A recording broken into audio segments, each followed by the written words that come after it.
पहला प्रश्न। कल आपने समझाया कि प्राणायाम का अर्थ है ऐसी विधि जिससे प्राणों का विस्तार हो, और प्रत्याहार है मूल स्रोत की ओर वापस लौटना। पहले विस्तार फिर वापसी, ऐसा क्यों?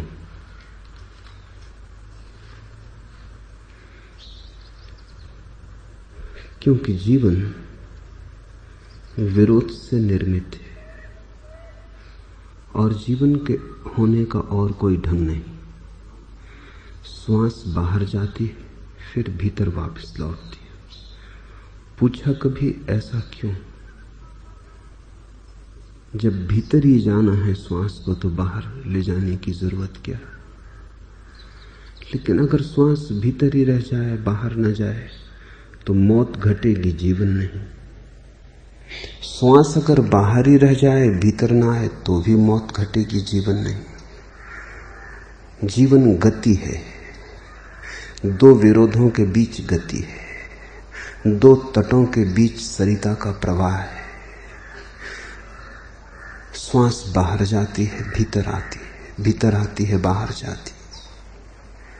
प्रतिपल प्राणायाम भी हो रहा है, प्रत्याहार भी हो रहा है। श्वास का बाहर जाना प्राणायाम है, श्वास का भीतर आना प्रत्याहार है। और ऐसी ही लयबद्धता तुम्हारी चेतना में भी सद जाए, ऐसी ही गति तुम्हारी चेतना में भी स्थिर हो जाए, ऐसे ही तुम बाहर अनंत तक फैल जाओ और ऐसे ही तुम भीतर शून्य तक पहुंच जाओ। भीतर हो शून्य, बाहर हो अनंत, ये दोनों तुम्हारे कुल किनारे हो जाएं। इनके बीच तुम सतत प्रवाहित हो, तो ही तुम भगवत स्वरूप हो पाओगे। क्योंकि भगवान का यही स्वरूप है, भीतर शून्य, बाहर पूर्ण। ये सारा अस्तित्व परमात्मा का प्राणायाम है। सृष्टि है प्राणायाम, प्रलय है प्रत्याहार। एक श्वास बाहर गई, सृष्टि हुई, श्वास भीतर लौटी, प्रलय हुआ।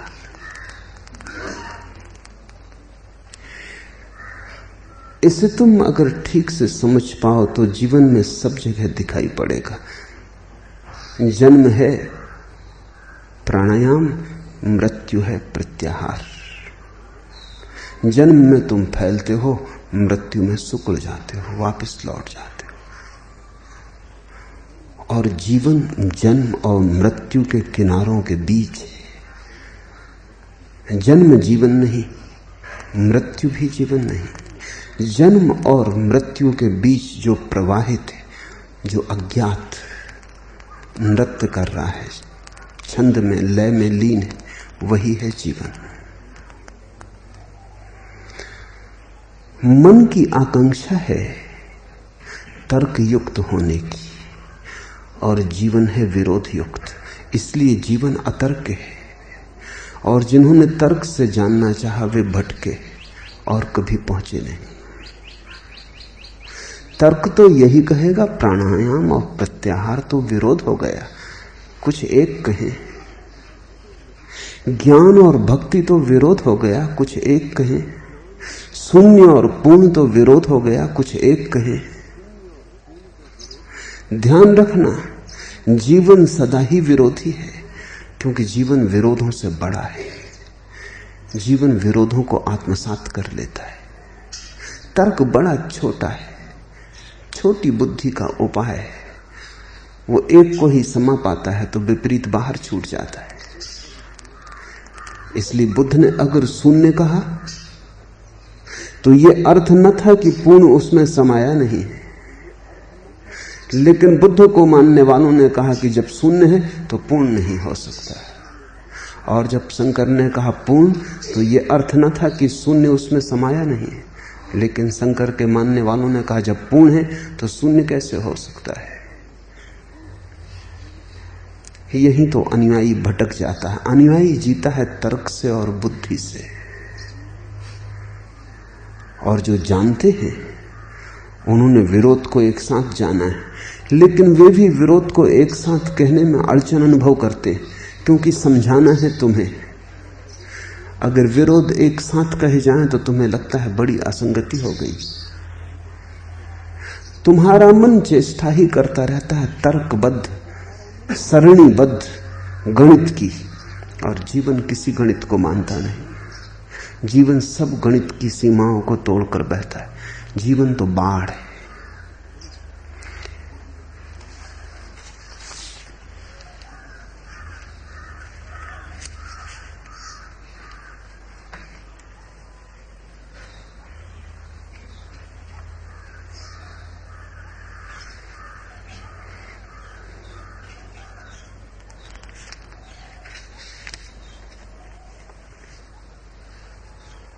दूसरा प्रश्न, कल आपने अकाम की सूक्ष्म विवेचना की। स्वप्न अवस्था में भी अकाम आ जाए, इसकी कीमिया पर कुछ उपदेश दें। तुम स्वप्न की चिंता न करो, तुम जागृत में ही साथ लो। जागृत में जो सध जाएगा वो स्वप्न में अपने आप उतरने लगता है, क्योंकि तुम्हारे स्वप्न तुम्हारे जागृत की प्रतिध्वनियां हैं। तुमने जागृत में जो किया है वही स्वप्न में तुम फिर अनुगूंज सुन लेते हो, उसकी उसी की प्रतिध्वनि है। स्वप्न कुछ नया तो देता नहीं। स्वप्न भी क्या नया देगा। दिन भर धन इकट्ठा करते हो तो रात रुपए गिनते रहते हो। दिन भर मन में काम वासना तिरती है तो रात काम के स्वप्न चलते हैं। जिनके जीवन में भजन है उनकी निद्रा में भी भजन प्रविष्ट हो जाता है, और जिनका दिन शांत और शून्य है उनकी रात भी शांत और शून्य हो जाती है। रात तो पीछा करती है दिन का, वो दिन की छाया है। रात को बदलने की फिक्र ही मत करो। अगर रात के स्वप्नों में काम वासना परेशान करती है तो यही समझो कि जागृत में कहीं धोखा हो रहा है। इशारा समझो। स्वप्न तो इंगित करते हैं। दिन में भी तुम जिन्हें समझने से चूक जाते हो, स्वप्न उन्हें स्पष्ट इशारा कर देते। हो सकता है कि दिन में तुम बड़े साधु बने बैठे हो, लेकिन वो साधुता बगले जैसी है। एक टांग पर खड़ा है, उसको देखकर तो ऐसा ही लगेगा कि कोई तपस्वी, और कितना शुभ्र है। अब बगले से ज्यादा और सफेदी कहां खोजोगे। और कैसा खड़ा है, कौन योगी खड़ा होगा, हिलता भी नहीं। ऐसा बाहर को देख के मत भूल में पड़ जाना। भीतर वो मछलियों का चिंतन कर रहा है, भीतर वो मछलियों की राह देख रहा है। ये सब आसन, ये सब सिद्धासन मछलियों की आकांक्षा में साधा है। खैर, बगला दूसरे को धोखा दे दे, अपने को कैसे धोखा देगा। खुद तो जानता है कि किस लिए खड़ा है। ये श्वास साधे किस लिए खड़ा है उसे पता है, लेकिन आदमी बगले से भी ज्यादा बेईमान है।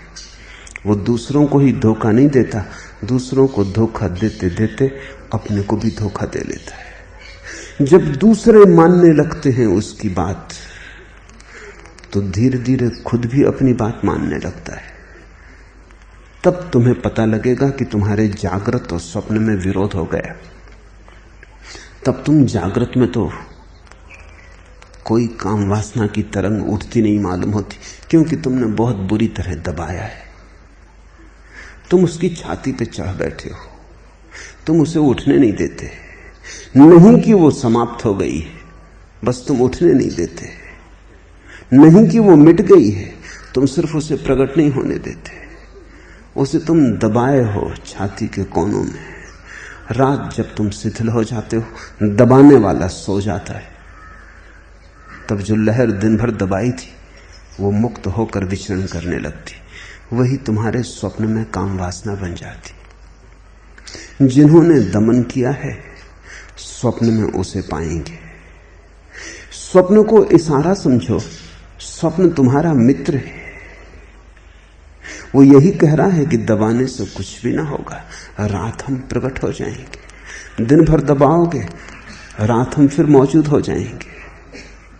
किसी तरह दूसरों को धोखा दे लोगे, अपने को भी धोखा ले लोगे, लेकिन हमसे छुटकारा ऐसा नहीं होगा।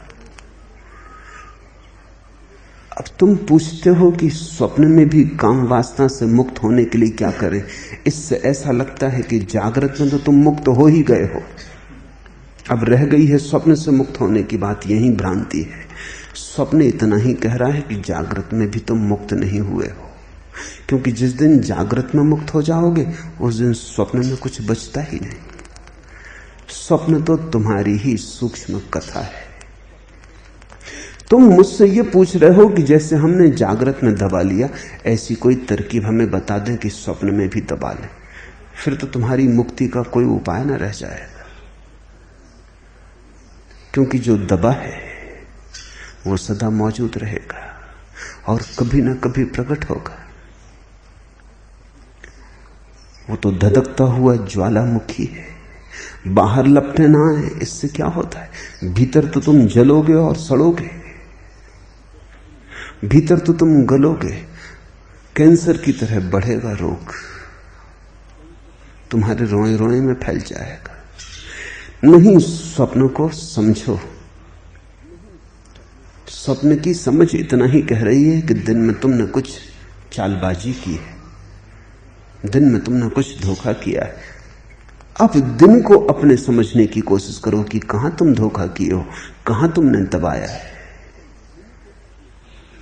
और जहां तुमने दबाया हो वहां उसे उघाड़ो। मन का एक गहरा सूत्र समझ लो कि जैसे वृक्षों की जड़ें अगर अंधेरी भूमि में दबी रहें तो ही अंकुरण जारी रहता है, पत्ते आते हैं, फूल लगते हैं, फल लगते हैं। अगर तुम वृक्ष की जड़ों को उखाड़ लो, भूमि के बाहर अंधेरे गर्त के बाहर निकाल लो, रोशनी में रख लो, वृक्ष मर जाता है। ठीक यही मन का सूत्र है। मन में जो भी रोग हो उन्हें निकालो बाहर, रोशनी में लाओ। रोशनी मौत है रोग की। तुम उल्टा करते रहे हो और तुम्हारे तथाकथित धर्मगुरु तुम्हें उल्टा ही समझाते रहे। वो कहते रहे और दबा दो, बिल्कुल दबा दो, जड़ का पता ही ना चले। लेकिन जड़ जितनी गहरी जड़ जाएगी, जितनी गहरी दबा दी जाएगी, उतना ही खतरा हो रहा है, उतने ही तुम्हारे जीवन में विष फैल जाएगा। उघाड़ो, अपने को अपने आंखों के सामने लाओ। छिपो मत, भागो मत, जागो। तो दिन में भी खोदो अपनी जड़ों को, लाओ रोशनी में, देखो। इसे ही मैं ध्यान कहता हूं। ध्यान कोई विधि थोड़ी है कि तुमने कर ली और छुटकारा हुआ। ध्यान एक सतत प्रक्रिया है होश की। 24 घंटे उठते बैठते ध्यान रखो। राह पर तुम जा रहे हो, एक सुंदर स्त्री पास से गुजर गई या सुंदर पुरुष पास से गुजर गया, जिसको तुम लुच्चा कहते हो, वो ठिठक के खड़ा हो गया, देखने लगा, इसलिए लुच्चा कहते हैं। लुच्चा आता है लोचन शब्द से, जो आंख गड़ा के देखता वो लुच्चा। उसी से आलोचक भी आता है, वो दोनों एक ही अर्थ रखते हैं। वो खड़ा हो गया, ठिठक के देखने लगा। तुम साधु हो, तुम कोई लुच्चे नहीं हो।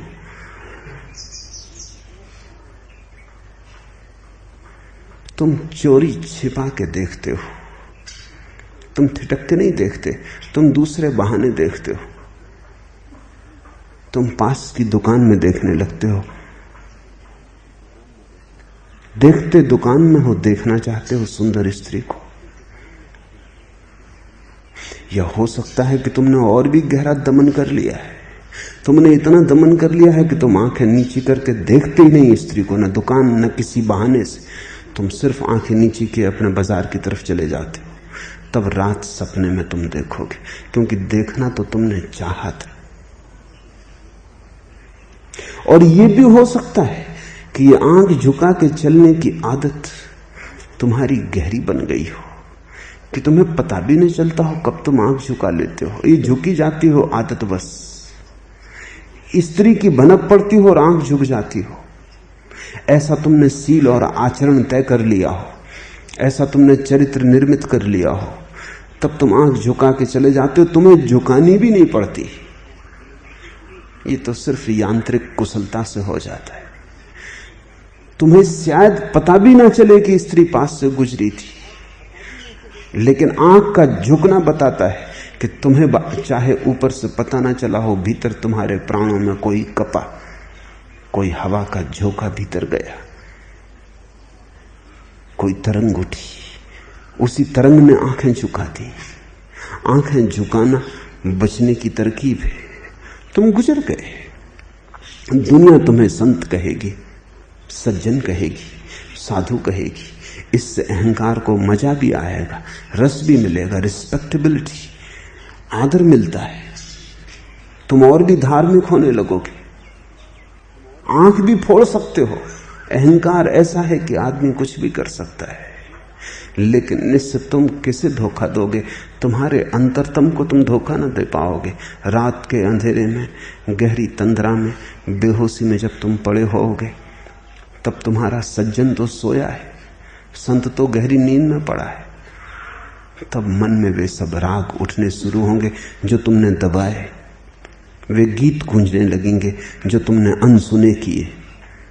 उन्हीं से स्वप्न निर्मित होगा। स्वप्न जब निर्मित हो तो ये मत सोचना कि स्वप्न में कुछ खराबी है। स्वप्न तो मित्र है, वो तो ये कह रहा है कि तुमने खूब गहरा धोखा दे दिया, अभी भी चेतो।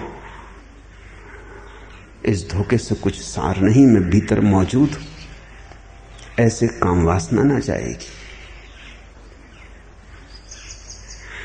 जाग कर पहचानो अपनी वृत्ति को, होश को संभालो।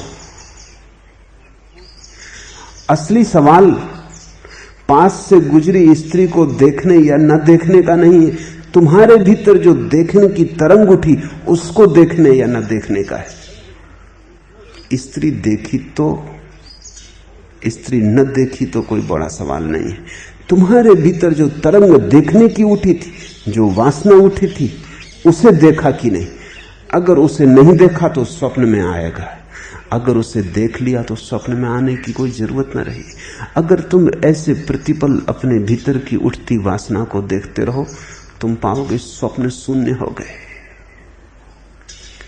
कल मैं एक गीत पढ़ रहा था। मेरे एक मित्र हैं खुमार बाराबंकी, उर्दू के कवि हैं। उनकी पंक्ति है, हो न हो अब आ गई मंजिल करीब, रास्ते सुनसान नजर आते हैं। जैसे जैसे मंजिल करीब आने लगेगी, मन के रास्ते सुनसान नजर आने लगेंगे, वीरान होने लगेंगे। वहां स्वप्न से भी मिलना ना होगा। बाजार तो खो ही जाएंगे, बाजारों की प्रतिछवियां भी खो जाएंगी। मित्र और शत्रु तो विदा हो ही जाएंगे, उनकी डोलती छायाएं भी विदा हो जाएंगी। हो न हो अब आ गई मंजिल करीब, रास्ते सुनसान नजर आते। जब तुम्हारे भीतर रास्ते सब सुनसान नजर आने लगे, तब पहचान लेना कि अब मंजिल बहुत दूर नहीं है, करीब है। जब तक तुम अपने भीतर के रास्तों को स्वप्नों से भरा हुआ पाओ, तब तक धोखे में मत पड़ना। तुम बाजार में ही हो, दुनिया तुम्हें साधु कहती होगी, तुमने अपने को साधु मान लिया होगा, लेकिन संसारी मरा नहीं है, केवल छिप गया है।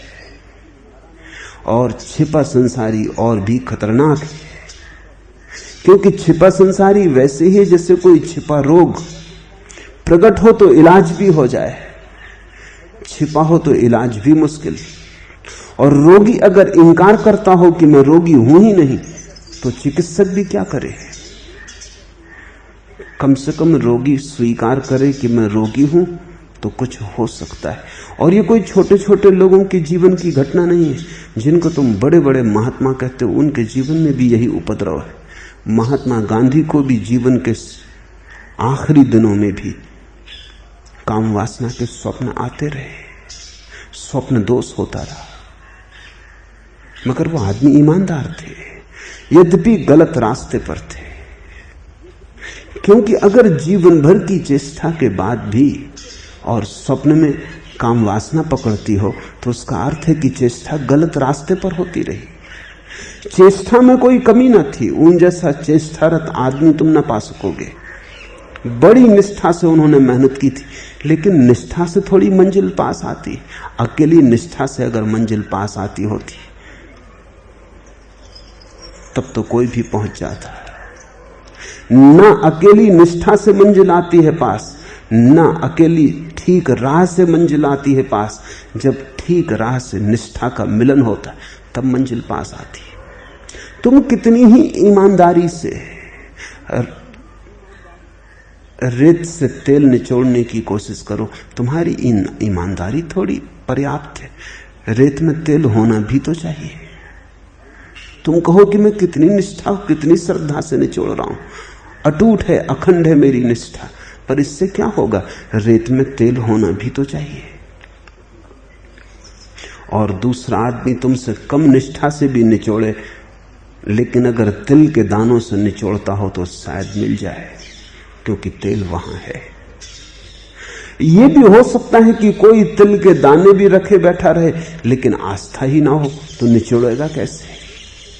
इसलिए जब निष्ठा और ठीक मार्ग का मिलन होता है तब जीवन में क्रांति घटती है। जीवन के अंत तक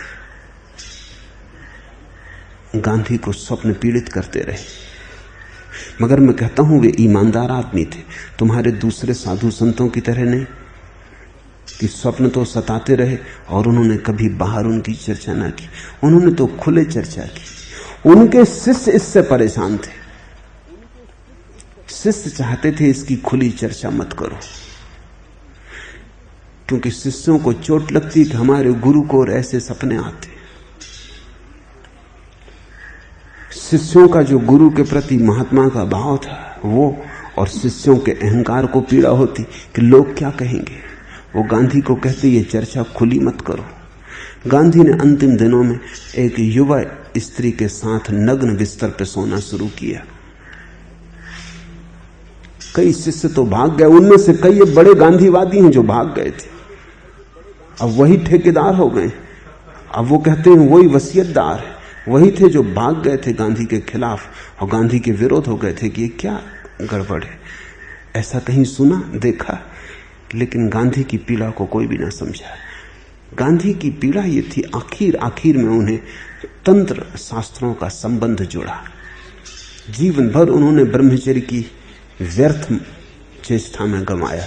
अंत में उन्हें तंत्र शास्त्रों का पता चला कि अगर वासना से मुक्त होना हो तो जागना जरूरी है, और जागना हो तो परिस्थिति चाहिए। भागने से कुछ भी ना होगा। तो परिस्थिति पैदा करने के लिए एक नग्न युवती के साथ रात सोते थे 1 वर्ष तक, ताकि परिस्थिति पूरी रहे और उनके मन में कोई वासना उठे तो वो देख सके, पहचान सके। जिंदगी भर दबाया था, अब उघाड़ने के लिए भी बड़ी अथक चेष्टा करनी पड़ी। ये नग्न युवती के साथ सोना उसे जगाने की अथक चेष्टा थी, जिसको अपने ही हाथों दबाया था।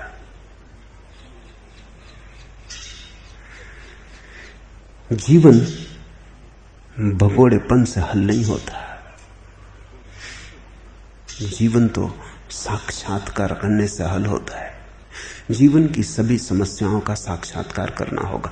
मत पूछो कि स्वप्न में काम वासना से मुक्त करने के लिए क्या करो। इतना ही जानो कि स्वप्न में जो वासना आ रही है वो तुम्हारे जागरण में दबाई गई। जागरण में मत दबाओ, जागरण में जागो और देखो। उघाड़ो। तुम्हें तकलीफ होगी क्योंकि तुम्हारे अहंकार को बड़ा बुरा लगेगा कि मैं ब्रह्मचारी, सन्यासी, त्यागी और काम वासना मेरे भीतर है। मगर ऐसे झूठे मोह को छोड़ना पड़े, ऐसे झूठे दंभ का कोई सार नहीं, वो तो है ही। तुम देखो या ना देखो, इससे भेदना पड़ेगा। देख लो तो शायद मुक्ति भी हो जाए। और यही समझ लेने की बात है कि सिर्फ दर्शन से भी मुक्ति हो जाती। तुम एक चेष्टा करो कुछ महीनों के लिए, कुछ भी दबाओ मत। जो भी भीतर आता हो उसे आंख के पर्दे पर पूरा का पूरा भीतर आ जाने दो। किंचित भी निंदा मत करना, क्योंकि जरा सी भी निंदा दबाने का कारण हो जाती। समझो कि एक काम वासना का विचार आया, तुमने कहा बुरा है, पाप है, दमन शुरू हो गया। तुमने नहीं भी कहा बुरा है, पाप है, तुमने ऐसे देखा कि मजबूरी में देख रहे हो कि न देखते तो अच्छा था। तुमने भगवान से कहा भगवान ये क्या दिखला रहा है, बस दमन शुरू हो गया। निर्णय तुमने लिया, अच्छा कहा बुरा कहा, शिकायत की, पश्चाताप किया, अपराध का भाव अनुभव किया, किसी तरह का मूल्यांकन किया और दमन शुरू हो गया। तुम ऐसे ही देखो जैसे तुम्हारा कुछ लेना देना नहीं है, जैसे तुम वृक्ष में लगे फूलों को देखते हो या आकाश में उड़ते बादलों को देखते हो या राह से चलते लोगों को देखते हो। कोई प्रयोजन नहीं है, चुपचाप देखते हो जैसे तुम्हारा कुछ लेन देन नहीं है। निष्पक्ष, दूर खड़े, साक्षी भाव से, तब वृत्तियां अपने पूरे रूप में उभरती। घबरा मत जाना, क्योंकि जन्मों जन्मों दबाया है। जब वो पूरे रूप में उभरेंगी तो तुम्हें ऐसा लगेगा क्या मैं पागल हुआ जा रहा हूं, ये क्या हो रहा है, क्या सब मेरा नीति धर्म नष्ट हो जाएगा, क्या मेरा सब चरित्र टूट जाएगा, खंडित हो जाएगा, क्या मैंने इतनी मुश्किल से कठिनाई से अपनी जो प्रतिष्ठा बनाई है वो सब धूल धूसरित हो जाएगी। घबराना मत, यही साहस है।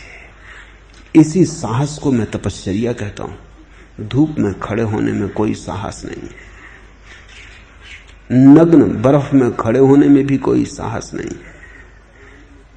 सब शरीर की कसरतें थोड़े अभ्यास से आ जाती।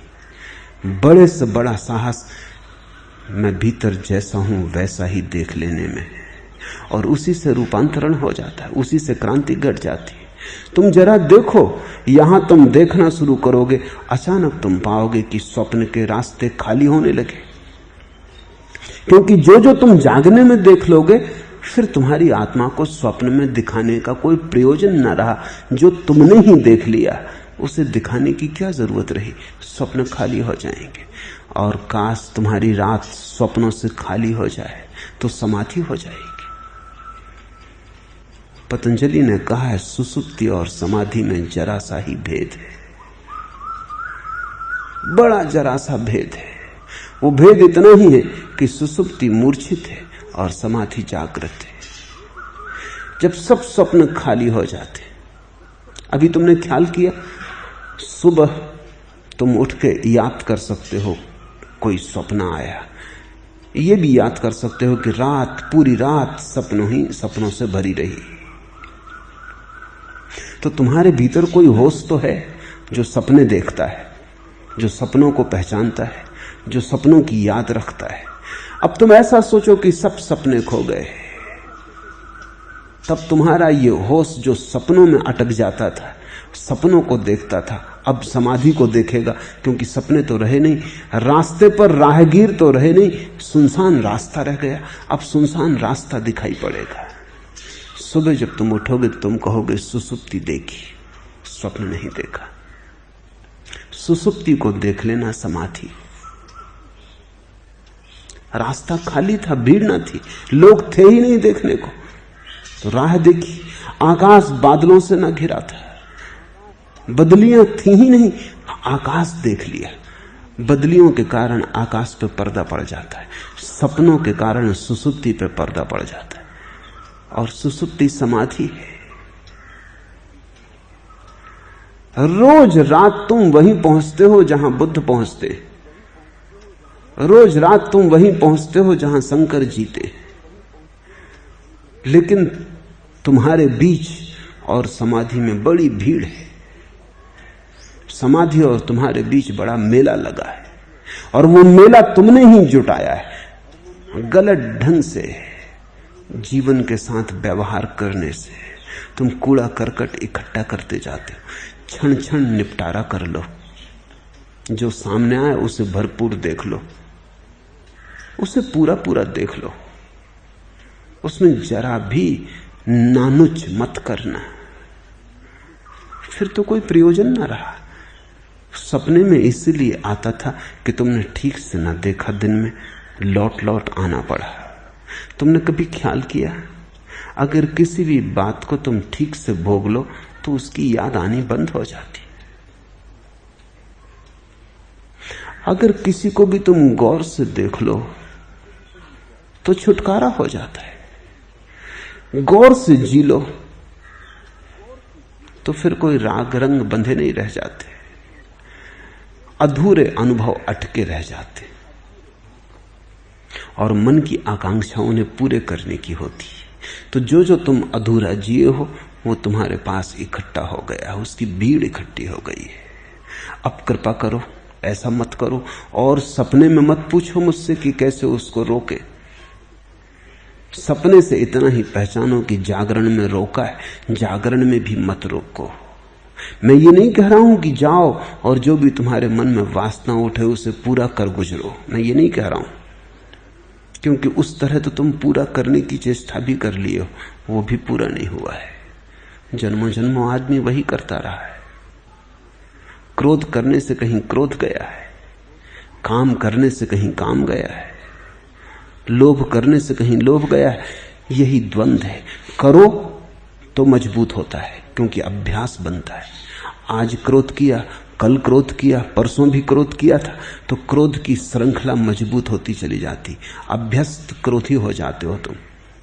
फिर जरा सा चिंगारी मिली कि क्रोध आदतवश उभर आता है। करो तो अभ्यास बनता है, दबाओ तो भीतर घाव बनते। दोनों के मध्य में मार्ग है, न तो करो न दबाओ, सिर्फ देखो। यही साक्षी का सूत्र है। सिर्फ दृष्टा बनो, कर्ता मत बनो। दोनों हालत में तुम कुछ करते हो। अगर क्रोध आ गया तो या तो तुम दूसरे पर क्रोध को फेंकते हो या अपने भीतर दबाते हो, दोनों गलत है। काम वासना उठी तो या तो दूसरे पर उलीचते हो या अपने ही भीतर दबाते हो, दोनों गलत है। ना तो उलीचो किसी पर, क्योंकि किसी ने तुम्हारा क्या बिगाड़ा है, और तुम्हारी वासना के द्वारा दूसरे पर उलीचकर तुम दूसरे को भी वासना के कीचड़ कबाड़ में घसीट रहे हो। उसकी वैसी ही समस्याएं कुछ कम न थी और आप मिल गए। वो अपनी ही उलझनों में उलझा था और आपने और उलझा दिया। नहीं, उलीचो मत किसी पर, क्योंकि जिस पर भी तुम उलीचोगे वो भी तुम पर वापस में उलीचेगा। आज तुम किसी पर वासना आरोपित करोगे तो उसकी भी वासना है, वो तुम पर आरोपित करेगा। इसलिए तो वासना में बंधन मालूम पड़ता है। तुम जिसे बांधते हो वो तुम्हें बांध लेता है, तुम जिसे भोगते हो वो तुम्हें भोगने लगता है, तुम जिसे पकड़ते हो वो तुम्हें पकड़ लेता है। किसी पर उलीचो मत, न काम न क्रोध न कुछ और अपने भीतर भी मत दबाओ। जब दूसरे पर इतनी कृपा की तो अपने पर भी कृपा करो। तुमने भी तुम्हारा क्या बिगाड़ा है, दबाओ भी मत। और दोनों के मध्य में बड़ी बारीक, बड़ी सूक्ष्म यात्रा है। देखो, भरपूर देखो, क्योंकि देखने से किसी का कोई नुकसान नहीं हो रहा है। और जैसे जैसे तुम देखोगे तुम पाओगे देखते देखते ही एक जागरण आया, देखते देखते ही होश उठा, और होश ही सब कुछ है।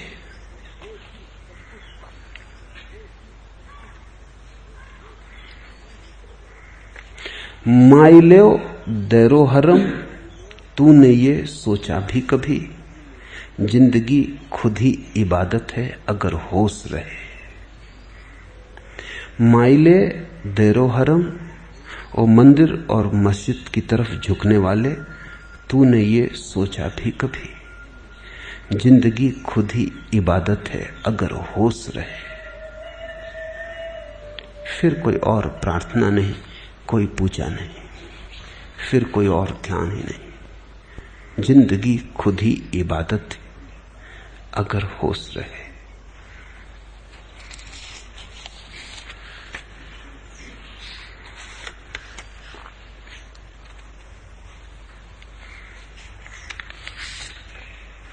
तीसरा प्रश्न, आपने कहा कामना अनिवार्यता दुख में ले जाती है, तो क्या पुण्य की कामना, धर्म की कामना, भगवान की कामना भी दुख में ही ले जाएगी? कामना मात्र दुख में ले जाती, इससे कुछ भी भेद नहीं पड़ता कि कामना किसकी। कामना के विषय से कामना का स्वरूप नहीं बदलता। धन चाहो तो भी चाह वही है, धर्म चाहो तो भी चाह वही है, चाह का स्वरूप वही है। चाह का अर्थ है कि तुम जहां हो, जैसे हो, वहां तृप्त नहीं। धन चाहिए तो तृप्त होगे, धर्म चाहिए तो तृप्त होगे। चाह का अर्थ है तुम असंतुष्ट हो, अतृप्त हो। चाह असंतोष से उठी हुई आह, फिर असंतोष किस बात का है, इससे कोई फर्क नहीं पड़ता। असंतोष है, संतोष नहीं है। कामना तुमने किसकी की, इससे क्या फर्क पड़ता है। कुछ लोग जमीन पर अच्छा मकान बना रहे हैं, कुछ लोग स्वर्ग में अच्छा मकान बना रहे हैं। मैं एक दिन राह से निकल रहा था, एक महिला मेरे पास आई और उसने मुझे एक पैम्फलेट दिया। पैम्फलेट पे एक बड़ा सुंदर भवन बना हुआ था, बगीचा, फूल, झरने बह रहे, और ऊपर लिखा, क्या आपको एक अच्छे बंगले की तलाश है। मैंने सोचा ये क्या मामला, उसको उलट के देखा तो वो बंगला यहां का नहीं, वो ईसाई मिशनरियों का प्रचार था स्वर्ग में, जहां चश्मे बह रहे हैं, फूल लगे, वृक्ष हैं, सुंदर बंगले बने हैं। अंदर लिखा था कि यदि ऐसे भवन आपको स्वर्ग में चाहिए तो सिवाय जीसस के और कोई मार्ग नहीं।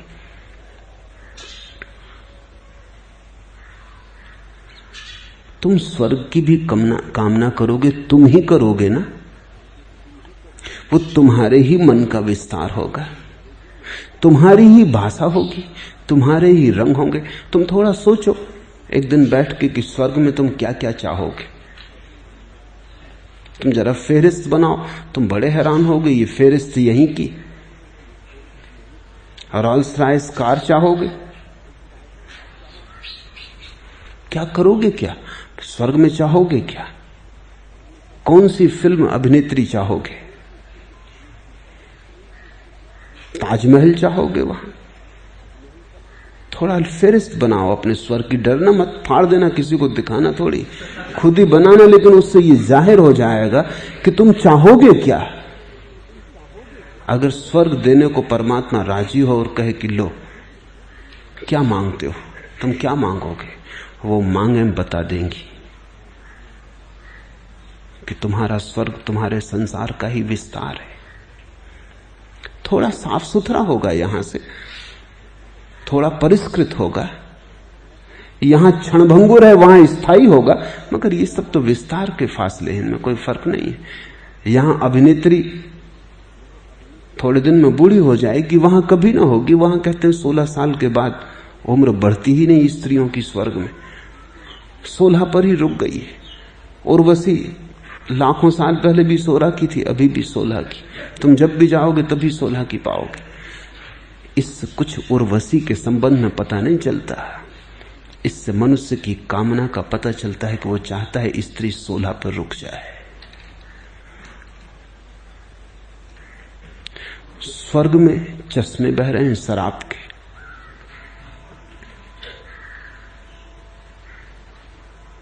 यहां पाबंदी लगाओ, क्या होगा? स्वर्ग में बोतलों में नहीं बिकती, झरने बह रहे हैं। मछलियों की तरह तैरो शराब में, जितना पीना हो पियो, क्योंकि स्वर्ग में कोई पाबंदी हो सकती। अगर वहां भी पाबंदी रही, नियम विधि विधान रहा और लाइसेंस लेना पड़ा, तो ये भी कोई स्वतंत्रता हुई? ये तो परतंत्र ही रही। नहीं, वहां कोई पुलिस वाला भी खड़ा नहीं मिलता चौरस्ते पर। स्वर्ग तुम्हारे ही सपनों का जाल है। तुम भगवान को भी चाहते हो, किस लिए? दुख के कारण, पीड़ा के कारण, अशांति के कारण। तो उसी कारण तो लोग धन को भी चाहते हैं, और उसी कारण तो लोग यश को भी चाहते हैं, और उसी कारण तो लोग पद को भी चाहते हैं। तो परमात्मा तुम्हारा समझो परम पद हुआ, ऐसा तो कहते भी हैं तुम्हारे साधु सन्यासी के परमात्मा यानी परम पद। साधु सन्यासियों की भाषा थोड़ी तुम समझो तो तुम बड़े हैरान होगे। उनकी भाषा का बड़ा सूक्ष्म विश्लेषण करना जरूरी। वो कहते हैं इस धन में क्या रखा है, आज छिन जाएगा, कल छिन जाएगा। अरे उस धन को खोजो जो कभी ना छिनेगा, लेकिन खोजो धन को ही। तो ये तो बड़े मजे की बात हुई, जो इस धन को खोज रहे हैं जो छिन जाएगा, ये भोगी, ये भ्रष्ट, ये पापी, ये नरक में पड़ेंगे, क्योंकि ये क्षणभंगुर धन को खोज रहे हैं। और जो शाश्वत धन को खोज रहे हैं, ये पुण्यात्मा, ये महात्मा।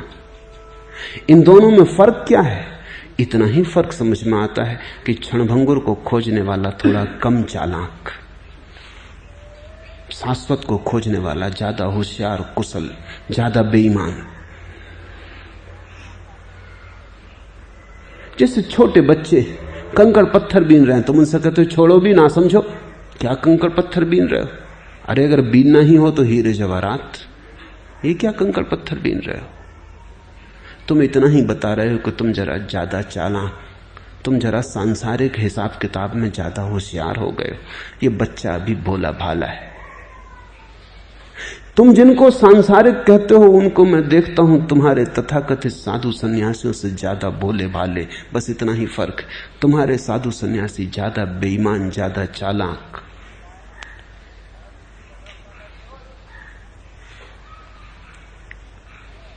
शाश्वत, अमृत, अनंत की खोज चल रही है। कामना वही है। जो मैं कह रहा हूं वो बड़ी भिन्न बात है, जो शंकर कह रहे हैं वो बड़ी भिन्न बात है, जो बुद्ध कह रहे हैं वो बड़ी भिन्न बात है। वो तुमसे ये नहीं कह रहे हैं कि तुम सत्य की कामना करो, कि तुम परमात्मा की कामना करो। वो ये कह रहे हैं कि जब सब कामना छूट जाती है तो परमात्मा मिलता है। ये बड़ी अलग बात है। जब सब कामना छूट जाती है तो परमात्मा मिलता है। इसलिए परमात्मा को पाने की कामना तो की ही नहीं जा सकती, क्योंकि तब तो वही बाधा हो जाएगी। जब सब कामना, बेशर्त रूप से सब कामना छूट जाती, जब कामना नहीं रह जाती मन में, जब काम नहीं रह जाता, तब जो शेष बचता है वही राम है। इसलिए राम को कोई चाह नहीं सकता, चाह छोड़ सकता है, राम को पा सकता है, लेकिन राम को चाह नहीं सकता। चाह की भूल हो गई।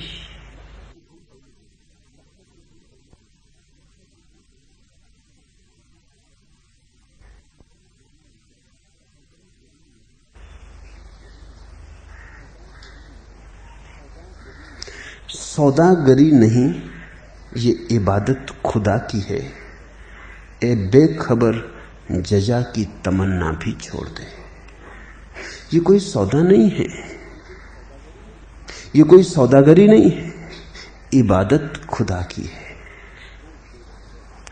ए बेखबर, ए बेहोश आदमी, जजा की तमन्ना भी छोड़ दे।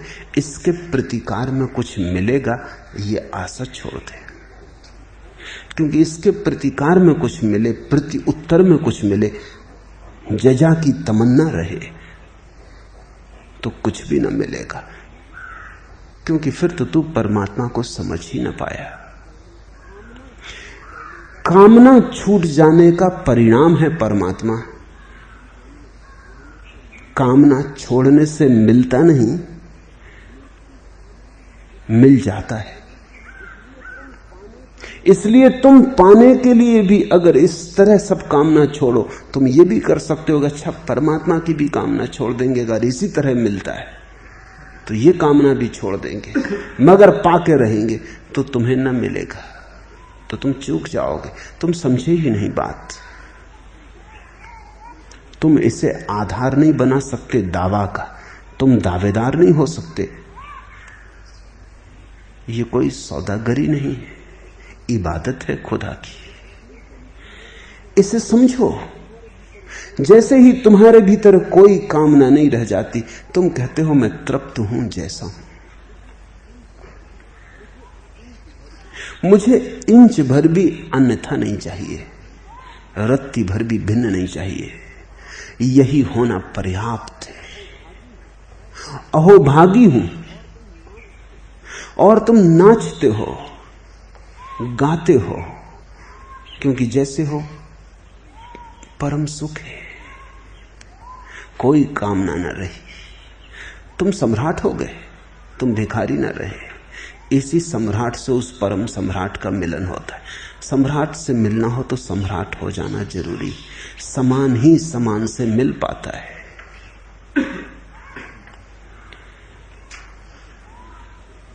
अगर तुमने ईश्वर की भी कामना की, वह भी दुख में ले जाएगी।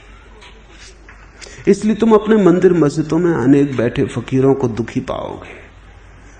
तुम दूसरे कारण से दुखी हो कि धन नहीं मिला, यश नहीं मिला, पद नहीं मिला। वो दुखी हैं कि अभी परमात्मा नहीं मिला, मगर दुख जारी है। जहां कामना है वहां विषाद होगा, क्योंकि कामना कोई भी पूरी नहीं होती। कामना का स्वभाव ही दुष्पूर है।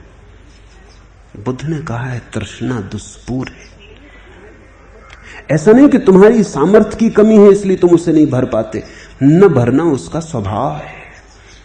तुम कितना ही कुछ करो, भरती नहीं, भर सकती नहीं। भरना उसने जाना ही नहीं, वो उसकी नियति नहीं। जिस दिन कोई व्यक्ति कामना का ये दुष्पूर स्वभाव समझ लेता है, उस दिन वो परमात्मा को चाहने की कामना नहीं करता, वो सारी कामना को छोड़ देता, गिरा देता है।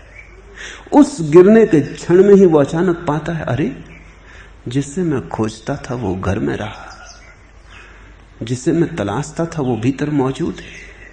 मेरी कामना के अंधेपन के कारण उसे देख न पाया।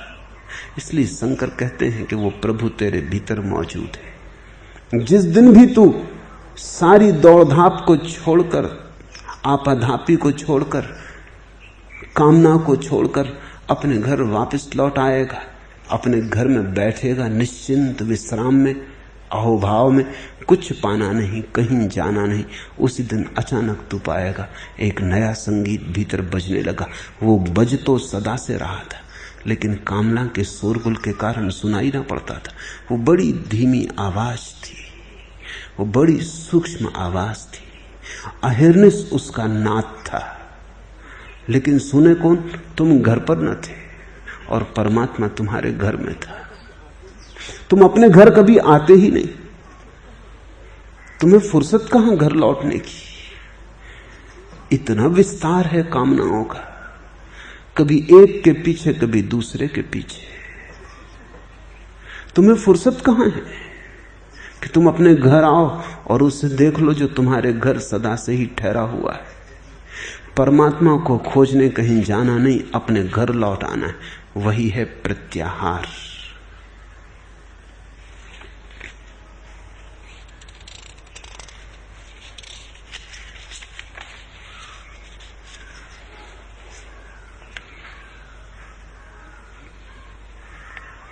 चौथा प्रश्न, यह प्रत्याहार तो असंभव प्रयोग मालूम होता है। गंगा का गंगोत्री में लौट जाना और वृक्ष का लौटकर पौधे और बीच में समाना क्या संभव है? और शंकर और आप भी यही साधने को कह रहे हैं।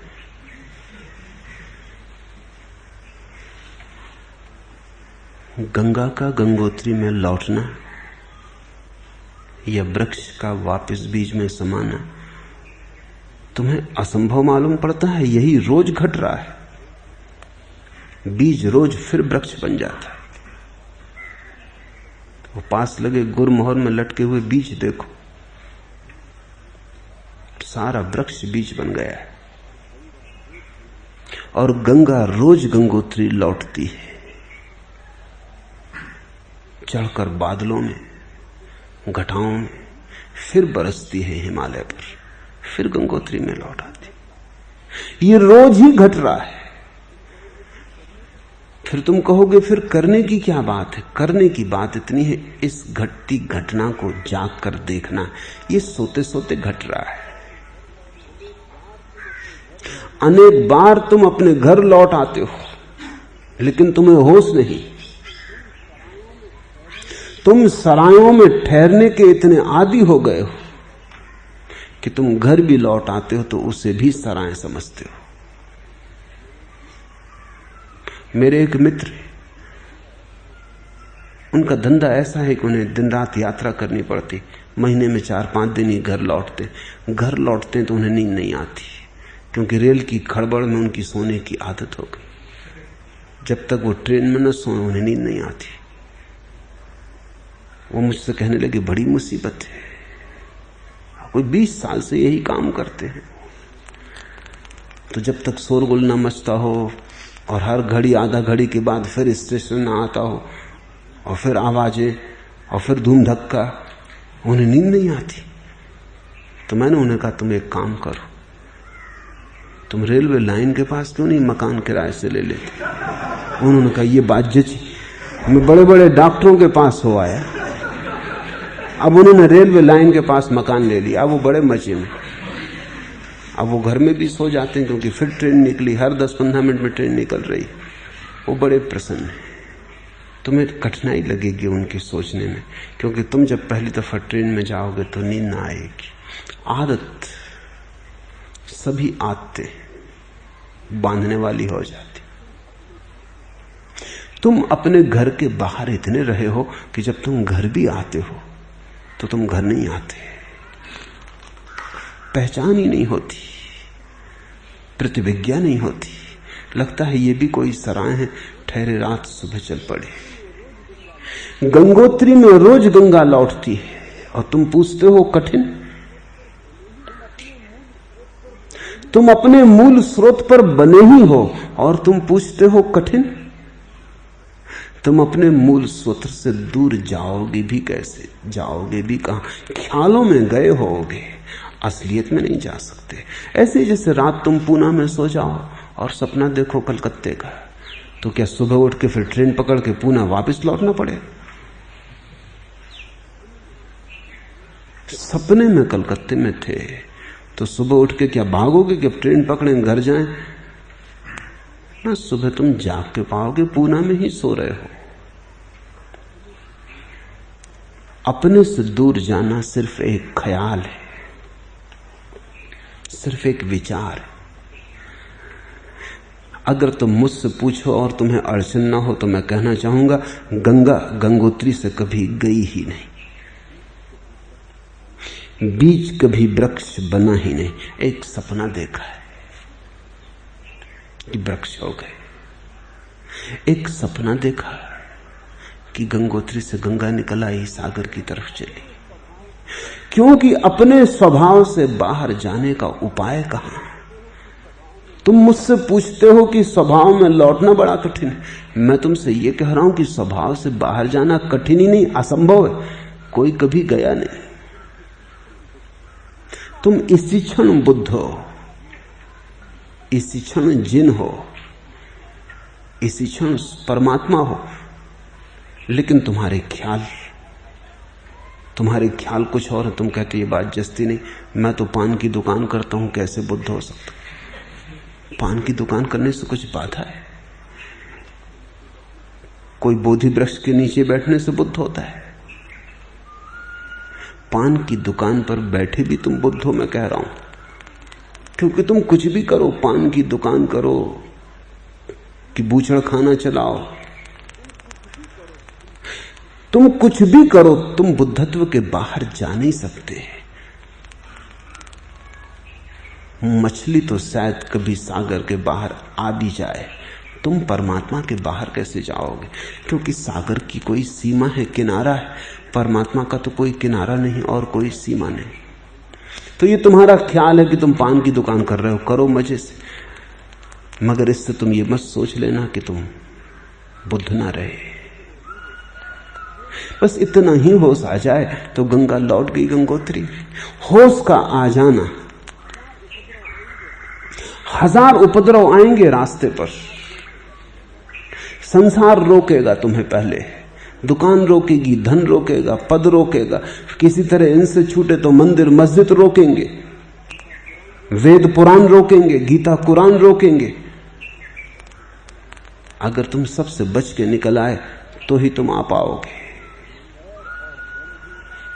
दैर और हरम भी मंजिले जाना में आए थे, उस प्यारे की खोज में मंदिर और मस्जिद भी बीच में आ गए थे। पर शुक्र है बढ़ गए दामन बचा के हम, पर हम अपना दामन बचाए और बढ़ गए। बहुत कुछ आएगा राह में, बस जरा सा दामन बचा के, उसी को मैं होश कह रहा हूं। शंकर ने सावधानी कहा, महासावधानी कहा, जागे हुए फिर तुम्हें कोई भी न रोक पाएगा। दुकान बेचारी बहुत कमजोर है, मंदिर मस्जिद भी न रोक पाएंगे, किताबें बही खाते ना कुछ, वेद कुरान भी न रोक पाएंगे। दैर और हरम भी मंजिले जाना में आए थे, उस प्यारे के रास्ते पर बहुत कुछ बाधाएं आई, मंदिर और मस्जिद तक बाधाएं बन के खड़े हो गए, पर शुक्र है कि बढ़ गए दामन बचा के हम।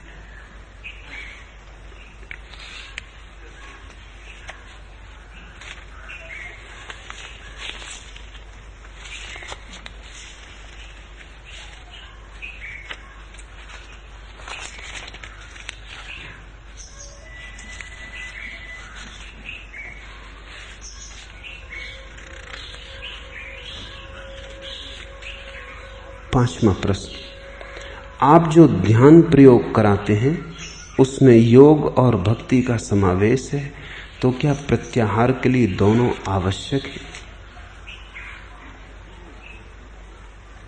जीवन दो ढंग का हो सकता है। एक जीवन होता है जो केवल आवश्यक के आधार पर निर्मित होता है, और एक जीवन होता है जो अतिशय के आधार पर निर्मित होता है। मोर को नाचते हुए देखो, क्या पंखों में जो इंद्रधनुषों के रंगों का फैलाव है वो आवश्यक है?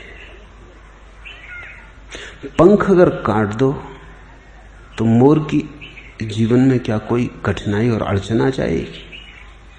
मोर फिर भी जी लेगा, क्योंकि पंखों से न तो कोई जीवन की धारा का संबंध है, न भोजन का संबंध है, न बच्चे पैदा करने में कोई बाधा पड़ेगी। पंख तो अतिरेक है, वो तो जरूरत से ज्यादा की खबर है, जरूरत की खबर नहीं। ये पक्षी गीत गा रहे हैं, इनके ओंठ सींदो, कुछ हर्ज हो जाएगा? क्या फर्क पड़ेगा? पक्षी फिर भी जी लेंगे, गीत बंद हो जाएंगे, क्योंकि गीत आवश्यक थोड़ी थे, बाढ़ थी, अतिरेक था। तुम नाचते हो, मत नाचो, दुकान करो, घर आ जाओ, गीत गाते हो मत गाओ, कोई बाधा आ जाएगी। प्रेम करते हो मत करो, दुकान करना काफी है।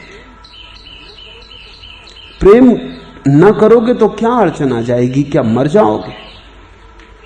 नहीं जो प्रेम करते वो भी जी रहे हैं, नहीं जो गीत गाते वो भी जी रहे हैं, बल्कि शायद थोड़ी ज्यादा ही अच्छी तरह से जी रहे हैं, क्योंकि वो उपद्रव भी बचा, उतनी शक्ति बचती है वो भी धन कमाने में लगा देते।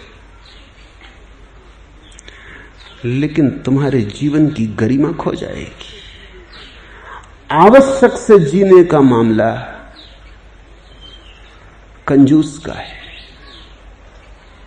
मैं तुम्हें यहां आवश्यक से जीना नहीं सिखा रहा हूं, मैं तुम्हें यहां आवश्यक के पार जाना सिखा रहा हूं। ऐसे जियो अतिरेक से।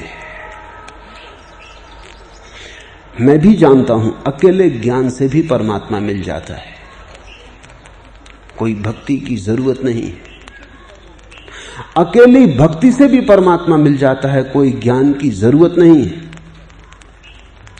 लेकिन तब परमात्मा पाना भी तुम्हारा बड़ा सौदे जैसा हिसाब हुआ, बिल्कुल जरूरी जरूरी चलते हो। 2 पैसे से जहां काम चल जाए वहां 3 पैसा भी खर्च करने में घबराते हो, बड़ी कृपणता हुई। परमात्मा के रास्ते पे भी तुम कंजूस रहे। मैं तुम्हें जरा दिल फेंक होना सिखा रहा हूं। काम तो चल जाएगा, मुझे भी पता है कि लोग ज्ञान से भी पहुंच गए, भक्ति की कोई जरूरत न थी। कोई मीरा जैसे नाचे तंबूरा लेके, इसकी कोई जरूरत न थी। लेकिन फिर भी मैं कहूंगा, अगर तुम नाच सको तो परमात्मा के एक दूसरे ही रूप का तुम्हारे सामने आविर्भाव होगा। वो गणित का नहीं है, वो काव्य का है। मिलने को तो मिल जाएगा परमात्मा, ज्ञान से भी, शुष्कता से भी, गणित से भी। लेकिन परमात्मा के भी पास गए और आवश्यकता से गए, वो संबंध भी जरूरत का संबंध रहा। उस संबंध में भी उछले ना, कूदे ना, बहे ना, पिघले ना। उस संबंध में भी भोग की परम घड़ी ना आई, वो भी व्यवसाय रहा।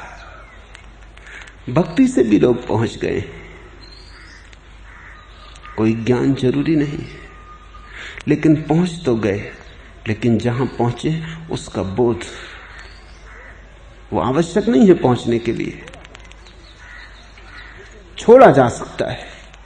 लेकिन मैं तुमसे कहता हूं, जब अति से मिलता हो तो आवश्यक के लिए क्यों चेष्टा करनी? जब अति से मिल सकता हो और जब जीवन परम विलास बन सकता हो, परम भोग बन सकता हो, तो क्या कंजूस की तरह चलना? क्या कदम फूंक फूंक के रखना? जहां नाचना हो वहां कदम फूंक फूंक के नहीं रखे जाते, और कदम फूंक फूंक के रखने वाला आदमी नाचने में कुशल नहीं हो सकता। तुम कब अपनी कृपणता तोड़ोगे? तुम कब बहोगे निर्बाध? क्योंकि मेरे देखे जीवन का जो परम सौभाग्य है वो अतिशय में है। देखो मोर को, पंखों पर परमात्मा ने इतने रंग भरे, इतनी मेहनत की है। अगर कोई वैज्ञानिक मोर को बनाए तो एक बात पक्की समझना, पंख नहीं होंगे, बिल्कुल फिजूल है। क्या जरूरत है इनकी? भोजन की नलिका होगी, पेट पचाने को होगा, जन्नेंद्री होगी क्योंकि बच्चे पैदा करने होंगे, पंख नहीं होंगे। बस काव्य भर नहीं होगा, गीत भर नहीं होगा, नाच भर नहीं होगा। इन्हीं नासमझों की वजह तो जिंदगी में से सब रंग खो गया, क्योंकि वो हर जगह बता रहे हैं कि क्या जरूरी है, बस उतना ही करो, जरूर से इंच भर आगे मत बढ़ो। और तुम प्रकृति को देखो, परमात्मा जरूरत से बिल्कुल राजी नहीं है, जरूरी पे बिल्कुल नहीं रुकता, गैर जरूरी पे बहा जाता है। पक्षी गीत गा रहे हैं, कोई आवश्यक नहीं है। वृक्षों में फूल खिल रहे हैं, जरा भी आवश्यक नहीं। फूलों से गंध बह रही, जरा भी आवश्यक नहीं। नदियां भागी जाती हैं कल कल नाद करती सागर की तरफ, सागर अपना तुमुल घोष करता रहता, टकराता रहता तटों से, जरा भी जरूरी नहीं। क्या जरूरी है? थोड़ा सोचो, तुम अगर परमात्मा भी कहीं कोई अर्थशास्त्री होता, कोई इकोनॉमिस्ट होता और दुनिया को जरूरत से बनाता, तो ये दुनिया रहने योग्य न होती, सिर्फ आत्महत्या करने योग्य होती। यहां रह के भी क्या करते, बस जरूरत ही जरूरत होती।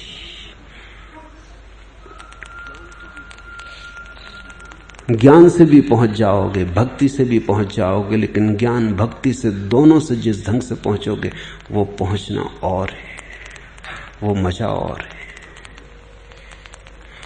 फिर तुम्हारी मर्जी। तुम्हें अगर छोटे छोटे आंगन में रहने का रस लग गया है, खुला आकाश डराता है, तो ठीक है, छोटे घरगुलों में रहो। लेकिन मैं तुमसे कहता हूं, खुला आकाश भी इतने में ही उपलब्ध है, इतने ही श्रम से विराट उपलब्ध है। तुम छोटे हो, जरूरत की बात क्यों करते हो?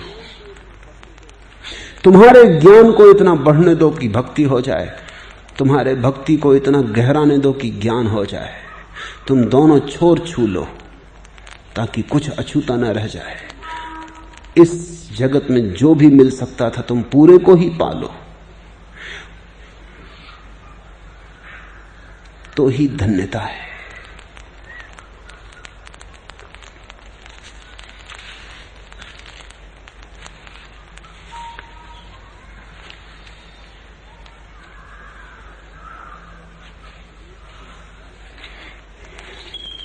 छठवां प्रश्न, आपको रोज सुन रहा हूं, समझ में भी बात उतरती है, आंखों से आंसू टपकते हैं, भूचाल की भांति हृदय डोलता है और लगता है कि आत्मज्ञान का दिन है यह, लेकिन वह आता नहीं। यद्यपि दूसरे दिन के प्रवचन में फिर यही अनुभव दोहरता है। पता नहीं इस धूप छांव का क्या प्रयोजन है। कहीं कोई धूप छांव नहीं, सिर्फ तुम्हारे मन की भ्रांति है। हम राजी नहीं होते कुछ भी मिले, मन ज्यादा की मांग कर देता है, और मन तो सदा ही ज्यादा की मांग कर सकता है। क्या तुम ऐसी कोई घड़ी सोच सकते हो तुम्हारे जीवन में जिससे ज्यादा की तुम कल्पना न कर सको? रोज मिलता है, क्योंकि आत्मज्ञान ही मैं बांट रहा हूं। रोज तुम पे बरसता है। तुम्हारी आंखें ठीक कहती हैं क्योंकि आंसू बहाती हैं, वो ज्यादा पहचान लेती हैं, तुम्हारी बुद्धि से ज्यादा समझदार है।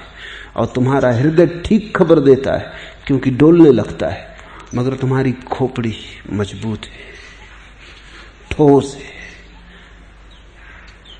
वो खोपड़ी सोचे जाती कि हाँ कुछ तो हो रहा है, लेकिन अभी पूरा नहीं हुआ, अभी आत्मज्ञान तो हुआ ही नहीं। आत्मज्ञान है क्या? कब होगा? जब तुम मानोगे कि अब हुआ। क्या हो जाएगा जब तुम मानोगे कि अब हुआ? कोई कसौटी है तुम्हारे पास? नहीं, मन तुम्हें धोखा दे रहा है। आंसुओं की सुनो, हृदय की गुनो। विचार तो सदा ही तुम्हें धोखा देगा। विचार तो कहेगा इस हाँ हुआ, पर अभी पूरा नहीं हुआ। क्या है पूरा? कब होगा पूरा? तुम अगर परमात्मा के सामने भी पहुंच गए, तुम कहोगे हाँ पाया, लेकिन अभी पूरा नहीं पाया। क्योंकि परमात्मा में भी तुम कुछ ना कुछ विस्तार तो कर ही सकते हो कि नाक थोड़ी लंबी होती, कि और तो सब ठीक लगते हैं, जरा कान कंधों को छूते जैसे बुद्ध महावीर के छूते, कान जरा छोटे, कि आजान बाहु नहीं। क्या तुम सोच सकते हो कि परमात्मा अगर तुम्हें मिल जाए तो तुम एकदम राजी हो जाओ कि पूरा पाया? मन कभी कहते नहीं कि पूरा पाया।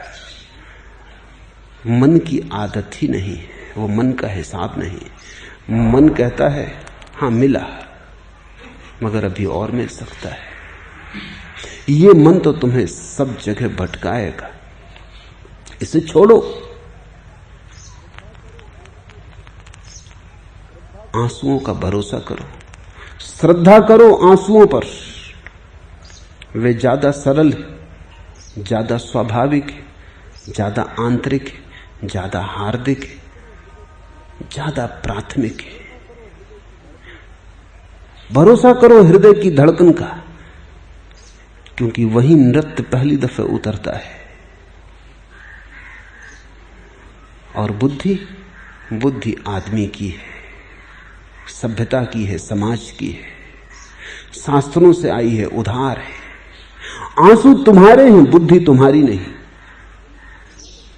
बुद्धि तुम्हें किसी ने दी है, आंसू किसी ने नहीं, तुम लेकर आए थे। हृदय तुम्हारा है, हृदय में उठते कंपन तुम्हारे हैं, हृदय में उठते संवेदन तुम्हारे, वो तुम्हें किसी ने दिए नहीं, यद्यपि दूसरों ने उनको छीन लिया है। सब तरह के अवरोध खड़े कर दिए। और अगर तुम हृदय और आंखों की सुन सको, अगर तुम अपने प्राणों की सुन सको, तो कौन फिक्र करता है कल की, कौन चिंता करता है आत्मज्ञान की। आनंद का ये क्षण तुम्हें अहोभागी बना जाएगा। तुम धन्यवाद से भरोगे। एक गहरी इबादत, एक गहरी प्रार्थना तुम्हारे भीतर उतर आएगी। तुम परमात्मा को धन्यवाद दोगे कि मेरी पात्रता से ज्यादा मुझे तूने दिया, आज दिया जबकि कोई भरोसा ही न था। फिर धूप छांव का खेल मालूम ना पड़ेगा। आज का निपटारा आज हो गया, कल जब फिर देगा फिर धन्यवाद दे देंगे। और आज और कल को तौलना भी मत, क्योंकि सब तुलना मन की है, बुद्धि की है। जीवन में प्रत्येक क्षण अनूठा है। कल फिर सुबह होगी, कल फिर उसकी वर्षा होगी, कल फिर धन्यवाद दे देना। और 2 दिनों को कभी तौलना मत और 2 क्षणों को कभी तौलना मत, क्योंकि एक साथ 2 क्षण तो मिलते ही नहीं, एक ही क्षण मिलता है। सब तौल मानसिक है, अस्तित्व में तो कोई तौल संभव नहीं। और अगर ऐसे तुम बढ़ते जाओ, धन्यभागी, अहोभागी, कृतार्थ, गहन कृतज्ञता से भरे, तो आत्मज्ञान कहीं कोई ऐसी कोई चीज थोड़ी कि एकदम अचानक तुम्हें मिल जाएगी। ऐसे ही ऐसे बढ़ता जाता है, ऐसे ही ऐसे गहन होता जाता है। आत्मज्ञान कोई वस्तु थोड़ी है, प्रक्रिया है। आत्मज्ञान कोई चीज थोड़ी है कि कहीं रखी है, एकदम झपट्टा मार दोगे तुम्हें मिल जाएगी। आत्मज्ञान तुम्हारा रूपांतरण, तुम्हारा विकास है। और आत्मज्ञान का कोई अंत नहीं है। इसलिए तो हम आत्मा को अनंत कहते हैं। बढ़ता ही जाता है, सदा बढ़ता ही जाता है। कभी कोई ऐसी घड़ी नहीं आती जब तुम कह दो बस अब चुक गया। अनंत है। परमात्मा के जितने दर्शन करोगे उतना ही पाओगे। बड़ा होता जा रहा है, विस्तीर्ण होता जा रहा है। नए नए द्वार खुलते जाते, नए फूल खिलते जाते। हजार हजार कमल हैं उसकी चेतना के। एक एक कमल में हजार हजार पखड़ियां हैं, एक एक पखड़ी के हजार हजार रंग हैं। तुम देखते जाओगे, तुम उतरते जाओगे, रोज बढ़ता जाएगा। न पीछे का हिसाब रखना, क्योंकि उस हिसाब में तुम्हारी बुद्धि भर गई तो जो अभी मिल रहा था उससे चूक जाओगे। न आगे की चिंता करना, क्योंकि जिसने आज दिया है वो कल भी देगा। जिसने आज दिया है वो कल क्यों न देगा। कल की भी फिक्र मत करना। बीते कल को भी जाने दो, आने वाले कल को भी मत सोचो। आज काफी है। और अगर तुम्हारे मन में ये भाव गहन हो जाए, आज काफी है, ये क्षण पर्याप्त है,